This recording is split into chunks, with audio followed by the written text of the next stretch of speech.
Salut les chrétiens bienheureux, les chrétiens en harmonie. Bienvenue sur la chaîne Je suis Amour, la chaîne qui rend vrai, véridique, véritable les promesses de Dieu dans ta vie. Je suis Édouard, je suis coach passionné, apprécié, aimé, et je veux rendre l'amour de Dieu pratique, concret dans ta vie. C'est pour ça que je t'invite à me suivre sur les nombreuses vidéos que nous faisons ensemble et à ne pas oublier de t'abonner pour ne rater aucune. Nous allons commencer aujourd'hui avec un verset biblique que tout le monde dit, mais personne ne l'applique, c'est «L'Éternel est mon berger, je ne manquerai de rien». La question d'aujourd'hui, y a-t-il du manque dans ta vie? Dieu est un Dieu d'amour, n'est-ce pas? Regarde autour de toi. Tu ne vois rien? Ben, si tu ne vois rien, ça explique peut-être pourquoi il n'y a peut-être pas d'abondance, parce que tout autour de toi parle d'abondance. Abondance de l'air, abondance d'eau, abondance de nature, abondance de la couleur verte d'ailleurs, abondance peut-être d'amour dans ta vie, de tes proches, de tes enfants, de ton compagnon, de ta compagne, de tes amis. Tu vis dans l'abondance. Alors pourquoi tu continues à faire comme si tu étais quelqu'un de misérable et à réciter des versets qui ne sont pas concrets dans ta vie? Allez, regarde encore un peu autour de toi.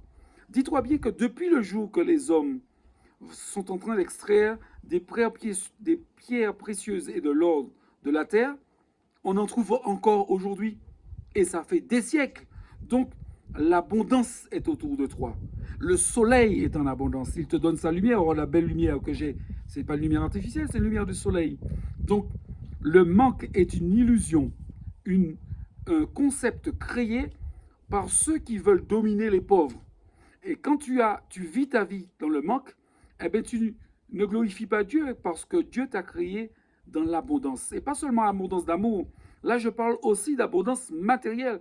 Donc, tu as des besoins matériels, eh bien, c'est qu'il y a quelque chose que tu n'as pas appliqué, que tu ne crois pas. Commence par ouvrir tes yeux et refais-le. Refais-le encore.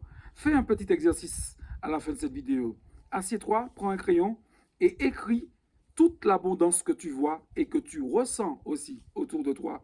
Parce que lorsque Dieu a créé la terre, qu'est-ce qu'il a fait? Il a mis Adam et Ève dans un jardin où tout était déjà préparé. La première mangue que Adam a mangée, ce n'était pas lui qui l'a plantée, n'est-ce pas? Donc aujourd'hui, Dieu est le même. Il n'a pas changé. Et lorsqu'il t'a fait naître sur terre, lorsqu'il t'a fait grandir, il a tout préparé pour toi. Donc, c'est là, ouvre tes yeux. Allez, ouvre encore. Je suis sûr que c'est pas loin et que tu ne l'as pas bien vu. Prends ton crayon, prends ton papier et écris l'abondance qu'il y a autour de toi. Et quand tu vas commencer à vivre dans l'abondance, abondance d'amour, abondance matérielle, comme je disais, l'Éternel est mon berger, je ne manquerai de rien ou je ne manque de rien. Ça veut dire que le manque n'existe pas dans ma vie. Ce n'est pas possible puisque c'est l'Éternel qui pourvoit à mes besoins, n'est-ce pas? Donc, j'espère que ce verset deviendra concret dans ta vie et que tu ouvriras les yeux parce que la Bible ne ment pas.